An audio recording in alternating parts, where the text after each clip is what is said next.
Et bonjour à tous les pandas, j'espère que vous allez bien. On se retrouve aujourd'hui pour l'épisode 23 de Road to FN 24. 24, je sais même pas lire. D'ailleurs, j'ai pas fait, je vois que c'est mauvais. Voilà. Là, vous voyez en direct la technique, le numéro qui vient de changer en dessous. Donc pour l'épisode 24 de Road to FM, à nouveau pour une ronde en National 2, donc c'était un week-end à double ronde. On jouait le samedi 25 et le dimanche 26 novembre. Et dans cette partie, j'affronte donc William Leca, on joue contre le club d'Issy les Moulineaux, à Issy les Moulineaux. Euh, et on est à l'échiquier 4 ou 5, je ne sais plus. Je pense que je suis au 4. Et j'ai à nouveau les pièces blanches, comme la veille. Donc j'ai demandé dans le minibus à un de mes coéquipiers de choisir mon premier coup. Et on m'a dit, bah, pour cette partie, tu joueras E4. Donc, dans cette partie, j'envoie E4. Alors, je me suis pas spécialement préparé, je pense que mon adversaire non plus. Les matchs de national, c'est toujours difficile, il y a beaucoup de changements d'échiquier. La veille, je jouais au 7, aujourd'hui, je joue au 4 ou au 5, je ne sais plus au combien. Donc, c'est quasiment impossible de se préparer.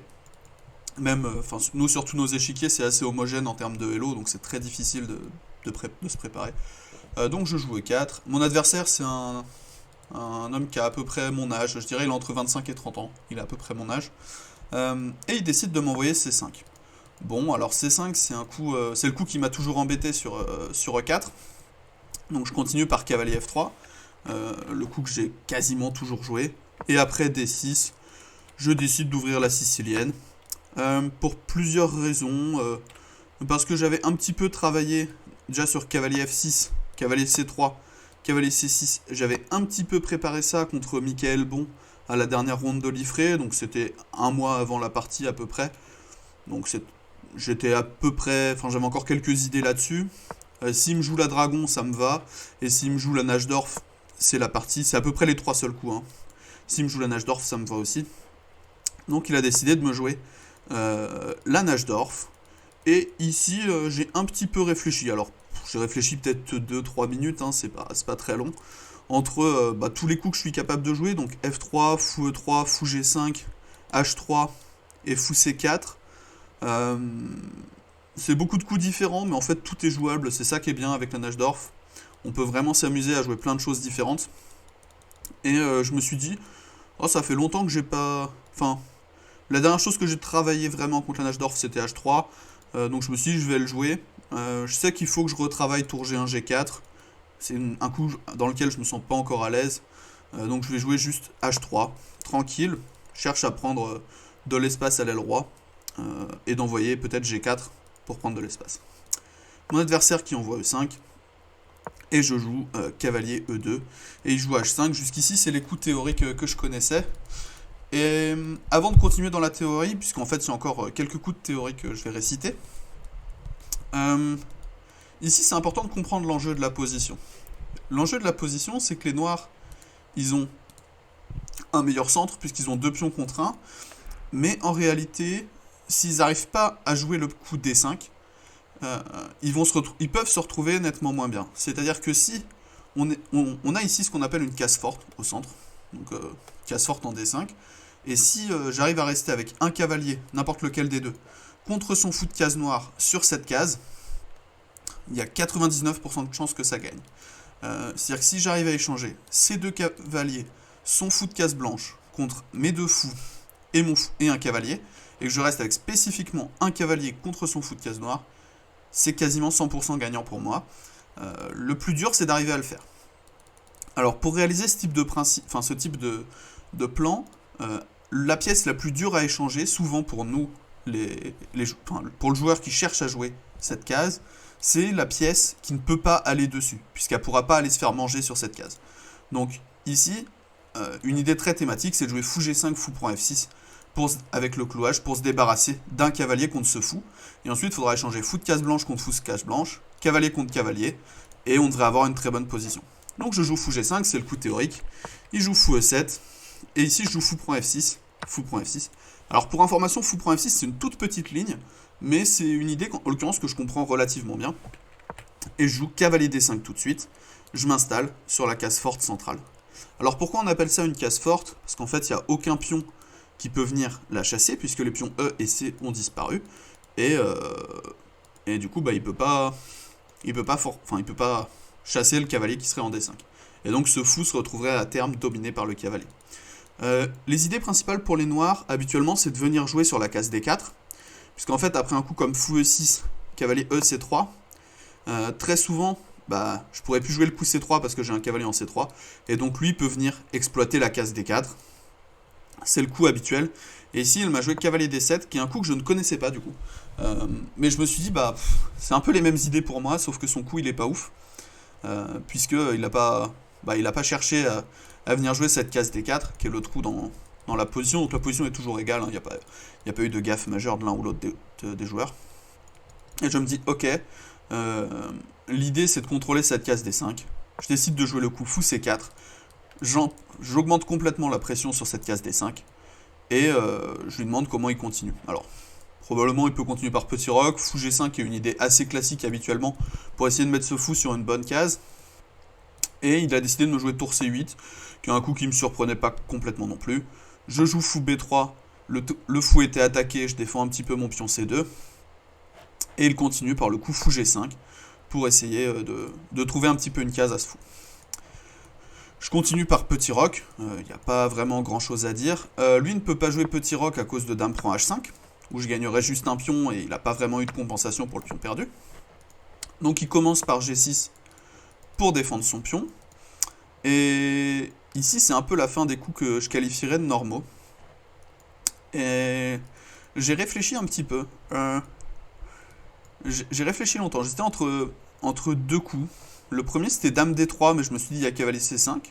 L'autre c'était dame E2, avec l'idée simplement de mettre une tour en D1, peut-être d'essayer de doubler à terme. Et l'autre coup que j'ai fortement envisagé, c'est le coup F4. Alors pourquoi j'envisage F4? La première raison, c'est que s'il bouge, par exemple fou H6, je veux juste jouer F5 et venir récupérer ce fou de case noire. Par exemple prise, prise, prise, prise, ou même dame prend était très bien. Et je me retrouve avec un fou de case blanche qui s'est fait récupérer, un pion D6 qui est extrêmement faible, un pion F5 qui est super fort, son roi, on ne sait pas où il va. Donc je me suis dit, ça c'est la première chose que j'ai vue. Il ne peut pas me laisser jouer F5. Donc il est obligé de prendre. Et je me suis dit qu'après prise, bon, il peut prendre en B3 ou pas, ça change pas grand chose. Il peut décider de prendre en F4 s'il veut. Et un coup comme petit roc, bah ici j'ai dame prend D6. Donc comme il y a le pion D6 en l'air, il peut pas se permettre de jouer ça. Donc il serait obligé d'introduire un coup comme par exemple cavalier E5. Et maintenant je m'étais dit que je pouvais jouer soit cavalier D5, soit dame D5. Moi je pensais plutôt à dame D5. Avec l'idée d'attaquer le pion B7, il doit le défendre, par exemple par tour C7. Je continue par tour A F1 ou tour A D1. Et je m'étais dit, bah, j'ai beaucoup de jeux quand même dans cette position.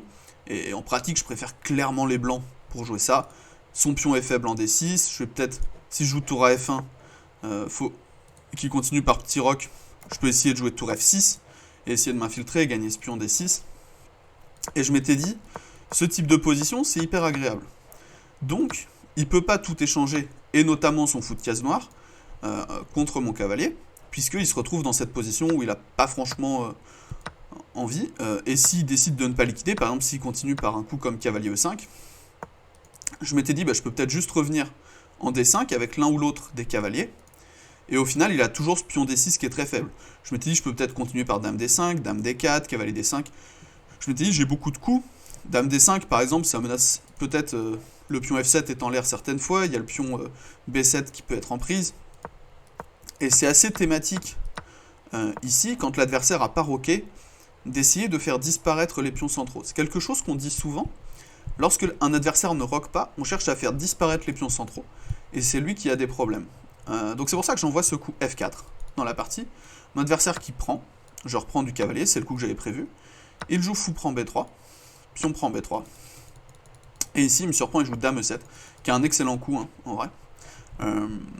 Je réfléchis un petit peu. Alors ici, c'est toujours petit avantage blanc depuis le début de la partie. Enfin, c'est égal, c'est le plus 0,3 symbolique qui donne au blanc depuis le début de la partie. Et j'hésite entre plusieurs coups. Entre dame D3 avec simplement l'idée de doubler mes tours. Dame D5, attaque B7 avec l'idée de doubler sur la colonne D. Ou c'est à peu près tout. Et cavalier D5 qui gagne un temps sur la dame. Mais je me suis dit, je peux peut-être le jouer plus tard, on verra. Donc j'ai décidé de jouer dame D5, Et ici, le coup qui m'embêtait le plus, c'était dame E5. Et la ligne que j'avais vue, c'était dame prend B7, tour B8, dame C6. Et je m'étais dit qu'après fou prend F4, cavalier D5, c'était pas hyper clair. Puisque son roi a toujours pas de case. Je menace cavalier C7 pour le déroquer. Et je me dis, même si j'ai une pièce de moins, en fait j'attaque le fou F4. Et sur un coup comme fou G5, cavalier C7, peut-être que j'ai déjà au minimum un perpétuel. Hein. Si je joue un coup comme roi D8, peut-être que je peux juste revenir en D5. Et finalement, enfin, tour C8, il y a du dame prend A6. Enfin, je vais avoir un pion ou deux pour. Enfin, il y a tour prend F7 qui arrive. Je me suis dit, j'ai un pion ou deux pour la pièce, et ça doit être jouable pour moi. Et l'ordi confirme que c'est jouable, ce qui me rassure parce que j'envisage rarement des sacrifices de pièces. Et là, j'en avais envisagé un. Et du coup, dans la partie, il n'a pas joué dame E5.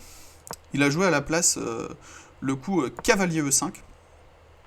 J'ai joué très rapidement l'un des meilleurs coups qui est tour à D1. Simplement, j'augmente la pression sur le pion D6. Il joue tour C6 pour défendre. Et dans cette position, c'est le moment où je dois trouver une idée. Alors, clairement, ce cavalier en E5, il tient absolument tout. Il tient le pion F7, il tient le pion G6. Son fou en F4 menace un petit peu de s'échanger désormais.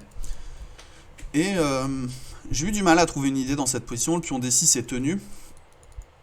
Et j'aime bien le coup que j'ai joué. J'ai joué dans cette position le coup cavalier D3.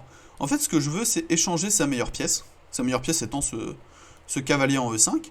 Et si par exemple il continue par petit roc, que je joue cavalier prend, dame prend, pion prend, ici j'ai la case D5 pour mon cavalier, alors il faut que je trouve un moyen de m'y installer. Pour le moment c'est pas facile, parce que j'ai le pion C2 en l'air, hein. Si je viens il prend juste en C2. Mais je me retrouve un petit peu dans la finale que je vise depuis le début, avec cette idée de bon cavalier contre son mauvais fou de case noire. Alors peut-être qu'il ne faudrait pas prendre directement, peut-être qu'après cavalier prend, dame prend, il faudrait jouer un autre coup, dame D3 ou autre, pour jouer cavalier D5 proprement. Mais dans l'esprit, c'est ce type de choses qu'il devrait vouloir éviter. Du coup, il joue petit roc, je joue... Bon, petit roc, c'est le coup qu'il joue, il n'a pas vraiment d'autres coups. Et s'il prend D3, je pensais que je pouvais juste prendre moi-même, peut-être de la dame. Je menace cavalier D5 avec gain de temps sur sa propre dame. Et je défends mon pion C2. Mais par exemple, un coup comme dame E5, cavalier là, dame prend B2, ça semble difficilement jouable. Enfin, si je peux jouer C3, je menace peut-être d'enfermer la dame. Et s'il prend B3, il y a au minimum B7 qui est en l'air.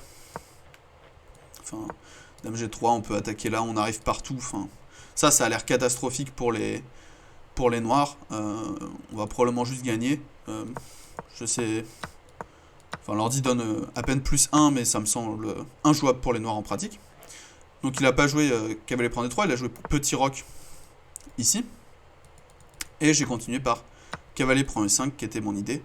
Et il a joué D prend E5. Ici, j'ai plusieurs options. En fait, je me rends compte que si j'échange les dames, je suis plutôt heureux.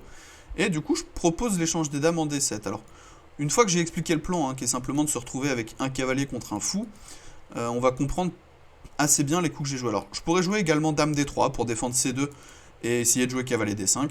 Mais j'ai décidé de jouer dame D7. Il a continué par dame C5 échec. Roi H1, je mets mon roi à l'abri. Et tour C7 pour chasser ma dame. Et ici, j'ai joué dame D5 pour proposer à nouveau un échange de dames. Alors l'idée, une des lignes que j'avais vues par exemple, c'est que s'il voulait jouer tour D8, je peux échanger. Il va prendre, je vais prendre, il va reprendre. Je vais mettre une tour ici. Il va mettre son fou par exemple en G5. Et je vais pouvoir continuer par tour D7. Je m'infiltre. Sur un coup comme B5, j'ai probablement du tour A7. Et je m'étais dit, ok, ça doit aller pour moi. Sur B4, j'ai tout le temps cavalier D5. Et je me suis dit, ok, ça va pour moi. Il n'y a pas de... Enfin, j'ai mon bon cavalier contre son fou. Alors ici, visiblement, l'ordinateur... Ça, c'était le genre de ligne que j'avais vu. L'ordinateur donne gagnant pour les noirs. Ce qui est étonnant, il n'y a qu'un seul coup qui gagne. C'est tour prend C2. Mais il n'y a qu'une seule ligne, je pense, qui gagne. Mais visuellement, ça a l'air d'aller pour les blancs. C'est assez étonnant. Et dans la partie, donc, il n'a pas du tout joué dame prend dame. Puis je pense qu'il a eu peur d'à peu près la même chose. il a joué fou F4 direct. Et dans cette position, c'est le premier moment, il y en aura deux de la partie, où je vais vous demander, peut-être trois, je ne sais pas encore si je vous mettrai le troisième, où je vais vous demander de mettre sur pause et d'essayer de trouver comment vous continuez avec les blancs dans cette partie. Pendant que je vous laisse quelques secondes.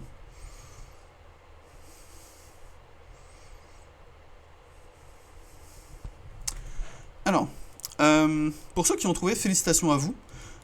Donc c'est pas un coup tactique. Je pense que ça c'est, si vous l'avez compris, c'est bien. Il n'y a effectivement pas de coup tactique à trouver, mais c'est un coup stratégique qu'il fallait trouver ici, qui permet de réaliser le plan d'amener le cavalier en D5. C'est le seul coup qui prend un avantage net pour les blancs, qui est aux alentours de plus 0,8, plus 0,9. Et c'est un avantage stratégique, c'est un avantage qui est très stable. Donc il y a un seul coup qui permet d'installer ce cavalier en D5, c'est ce coup Dame D3. C'est le coup que j'ai joué dans la partie. Alors pourquoi c'est fort, Dame D3 L'idée c'est qu'on veut venir en D5 avec gain de temps sur la tour en C7, en défendant le pion C2, et on attaquera en même temps le pion F4. Par exemple, s'il décide de jouer un coup comme, je sais pas, tour E8, c'est pas forcément un bon coup. Ici on peut jouer cavalier D5, et après tour C6, on peut s'installer par exemple par C4 ou par B4. Alors on ne veut pas prendre ce fou de case noire, hein, puisque notre cavalier est juste beaucoup plus fort. Mais on pourrait par exemple continuer par un coup comme C3 ou C4, et avoir juste un super cavalier en D5 qui s'est installé. Et s'il décide de jouer cavalier D5, et s'il se dit, bah ok, je veux bouger ma tour, c'est la partie après tour C6, en fait on a cavalier D5 quand même, et peu importe où elle est la tour, il ne peut pas prendre le pion C2, qui pourrait être l'idée principale, à cause d'une fourchette en E7. Alors, tour E7, c'est le coup qu'il a joué dans la partie, mais en fait, on voit que la tour, elle n'a pas vraiment d'autres cases. Si elle vient en E7, elle se fait toucher par cavalier D5, et en C6 ou en C8, elle se fait toucher par la fourchette. Donc en fait, ici, on va jouer cavalier D5, et l'adversaire ne peut pas nous en empêcher, on va pouvoir stabiliser derrière soit C3, soit C4, et se débarrasser de notre faiblesse en C2.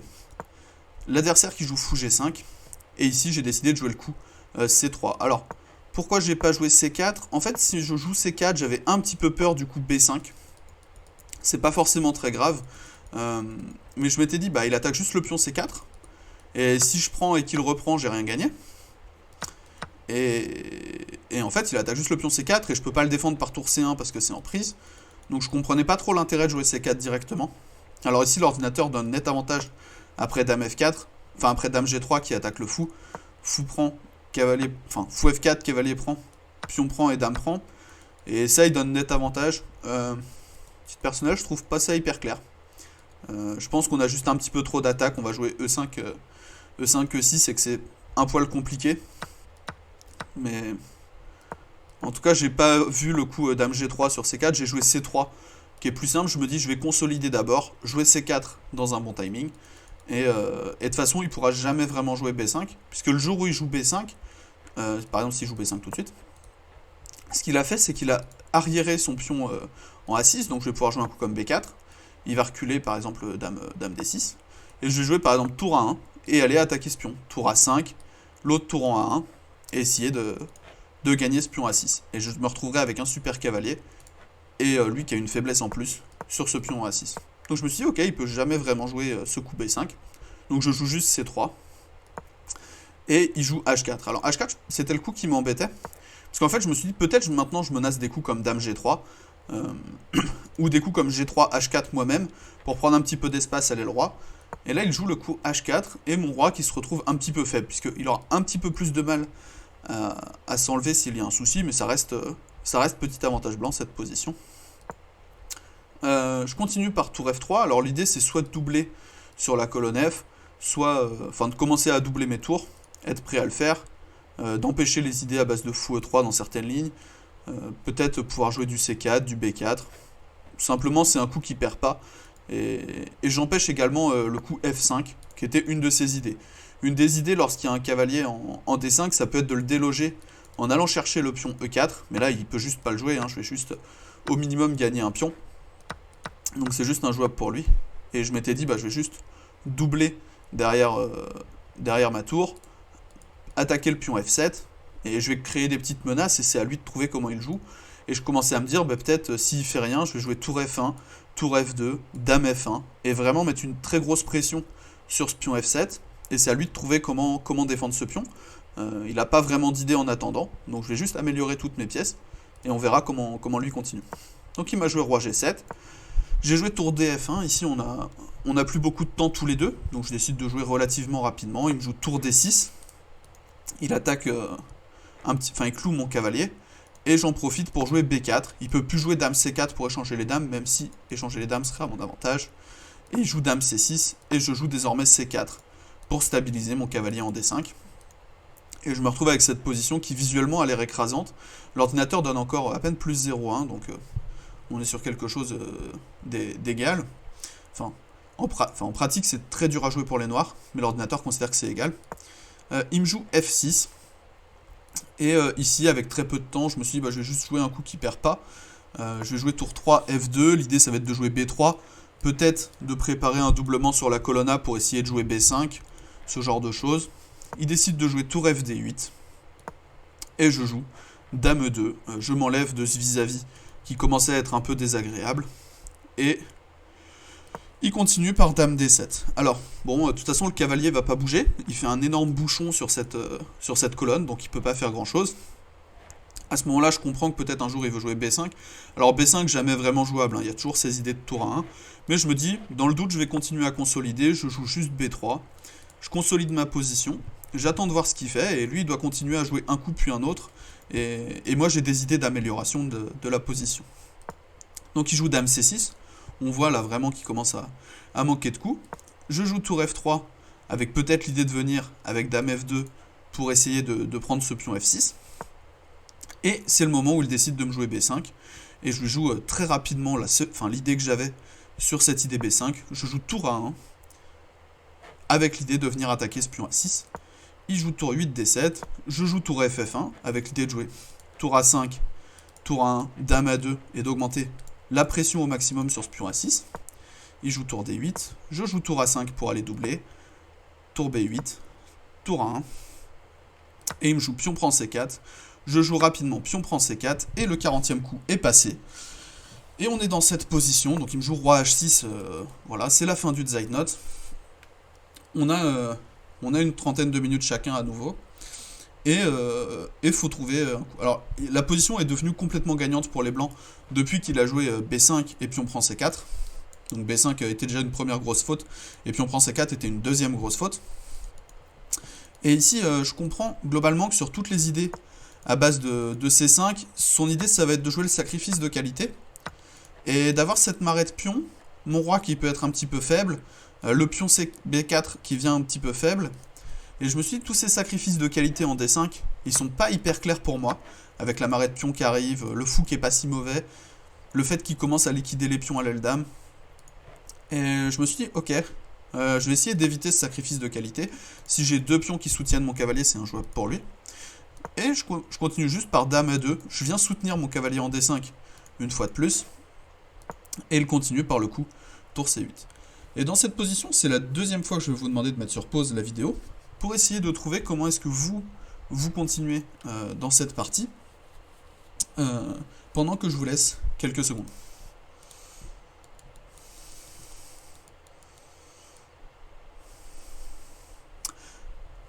Alors, pour ceux qui ont peu trouvé, félicitations à vous. Il y a un seul coup qui gagne proprement. Et c'est toujours la même idée qui revient. Et pour les autres, le coup qui gagne, c'est C5. Alors, C5, c'est pas le coup que j'ai joué dans la partie.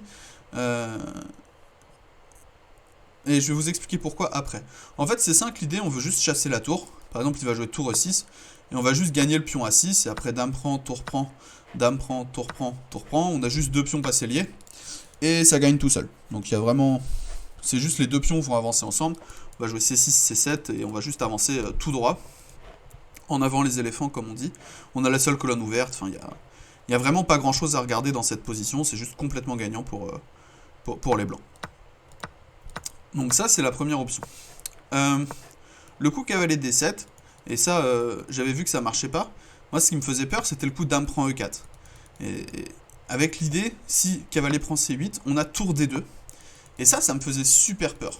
Alors l'ordinateur donne net avantage noir, et ça me choque pas. En fait, juste il menace mat, et on est obligé de donner la dame, et on se retrouve dans ce truc où... Enfin, si je joue cavalier D6, il va juste jouer dame F4, et mon roi est extrêmement faible. Le pion B4 va tomber, le pion C4 c'est pas clair. Il a toujours cette majorité qui va venir ouvrir mon roi. Et ce coup cavalier D7, j'avais vu que ça marchait pas, et je trouvais ça hyper malin de sa part, enfin de me tendre ce piège cavalier D7, dame prend E4. J'avais trouvé ça attendu. Et à la place, je m'étais dit, ah mais C5 ça a l'air vachement bien, mais peut-être que je peux jouer tour prend A6, il peut pas prendre sinon je gagne la dame et je gagne une pièce. Ça c'est ce que je me dis pendant la partie. Et du coup il va bouger, et ensuite je vais jouer C5, et je retombe dans l'histoire où j'ai juste deux pions passés liés et ça gagne tout seul. Et du coup dans la partie je me dis ça, bah, je commence par prendre le pion, et ensuite je joue C5 ou B5 au choix, et ce sera plus 5. Et je joue tour prend A6, et là il me joue tempo dame prend A6, et je me dis mais Victor t'es trop con en fait. Et tu gagnes pas la dame, tu gagnes rien du tout quand tu fais tous les échanges. Et en fait ici, je sais pas pourquoi dans ma tête quand je calculais, j'avais l'impression que j'avais juste une pièce de plus. Et en fait pas du tout, j'ai rien du tout en plus. Donc il continue par tour prend C4, et la position qui est à nouveau égale.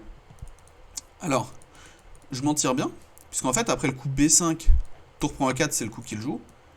B6, il continue par tour E1 échec pour venir derrière le pion. Roi H2, tour B1 pour venir derrière le pion. Ici, j'ai tour A4. Et ici, c'est le moment où je vais vous demander à nouveau... Enfin, vous pouvez mettre sur pause si vous voulez, mais je ne vais pas vous laisser un peu de temps. Ici, en fait, il avait une suite qui gagne, que j'ai raté. C'est le coup tour B5, qui est incroyable. Avec l'idée sur tour B4, d'avoir le magnifique fou F4 échec, qui est vraiment magnifique. Et si on joue un coup comme roi H1, désormais on peut prendre en D5, et après B7 jouer E4. Enfin, on menace tour D1 mat, mais on a aussi des idées à base de E4 pour venir contrôler la case et rentrer dans une finale de tour avec deux pions de plus qui serait complètement gagnante. Donc ça c'est l'idée que j'ai ratée, ce fou F4. Dans toutes les autres lignes j'avais juste cavalier prend, et dans cette ligne là ça marchait pas. Mais mon adversaire qui ne l'a pas vu, il a joué fou E3 direct, et ça se comprend, c'était pas si simple je trouvais comme ligne. J'ai joué cavalier prend E3 et je me retrouve avec une pièce de plus. Il joue tour prend B6, tour prend H4, roi G7, et tour A4. Alors c'est assez thématique en finale de tour de juste éloigner la tour de l'action. Il continue par F5, je joue tour A7 échec. Alors ici j'ai juste une pièce de plus, je vais passer assez vite. Roi H7, tour E7, E4, tour F7. Et ici je m'étais dit peut-être que je menace cavalier prend F5, c'est même quasiment certain que je menace cavalier prend F5 pour jouer deux pions passés contre un. Il a décidé de jouer tour B3 et j'ai joué cavalier prend F5 échec. Pion prend, tour prend. On a encore joué ça pendant 25 coups, donc je vais passer assez vite. Mais l'idée c'est juste que son pion va être extrêmement faible. On met notre tour sur la case G4, ça je peux parler un tout petit peu de ce moment-là. J'avais vu quand je sacrifiais le pion que l'idée c'est que je vais mettre ma tour sur G4, couper son roi, approcher mon roi de la défense du pion, donc soit par roi E1, roi F1, roi E2. Alors roi F1 ici ne marche pas, hein. Il y aurait tour B1 et ici la dame, et je peux pas venir défendre le pion. Mais du coup on va venir défendre le pion avec le roi, mettre le roi devant, collecter le pion et rester avec deux pions passés de plus. Mais ça va être plus ou moins la partie. Donc je joue roi G3, roi F2, tour F3. Je peux pas jouer roi prend à cause de dame, donc évidemment roi E1. Et maintenant, on va juste venir collecter le pion. Il peut pas prendre, la finale de pion est complètement perdante. Je m'avance à nouveau. Et l'idée désormais, c'est de rapprocher son roi de ses pions et de commencer à les avancer. Donc c'est... Et ensuite, c'est la manœuvre à connaître quand on a deux pions passés liés. C'est toujours on met la tour en face de notre roi et on menace de pousser. Et en fait, il peut pas vraiment nous en empêcher. Et on répète cette manœuvre jusqu'à temps qu'il y ait échec et mat sur l'échiquier. Et il y a juste ici... Ouais, bah trop tard, vous avez vu le coup tour F6. Mais ici, tour F6, c'était le coup le plus efficace pour gagner. L'idée, c'est qu'on menace tour F8. On menace pas tour F8, on menace roi G6. Suivi de H3... Enfin, celui de H6, H7 mat. Et si on jouait roi G6 direct, ici il y avait le très joli tour C6 qui faisait patte. Donc après tour prend, il y avait patte. Donc ça c'était Fallait faire attention avec 1 minute à la pendule. Mais j'ai bien joué le précis tour F6. Et après tour C6 que mon adversaire a joué, il a joué tour C6. Et c'est dans cette position, au coup numéro 90, qu'il a décidé d'abandonner la partie. Une partie plutôt propre au début dans l'ouverture, où je maîtrisais bien les idées, mais où malheureusement j'ai gaffé avec ce tour prend A6. Je sais pas ce qui s'est passé, j'ai juste eu une énorme absence sur la position résultante, où je pensais juste gagner une pièce. Et au final, je m'en tire bien, puisqu'il rend la pièce un petit peu plus tard, en ne trouvant pas les seuls coups qui gagnent. Et j'ai encore un petit peu à travailler sur cette partie conversion, mais c'était une partie plutôt dominante dans l'ensemble. J'ai juste raté le petit moment critique.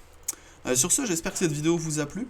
Je vous retrouve très prochainement pour l'épisode 25 de Road to FN, qui sera probablement le championnat de Seine-et-Marne.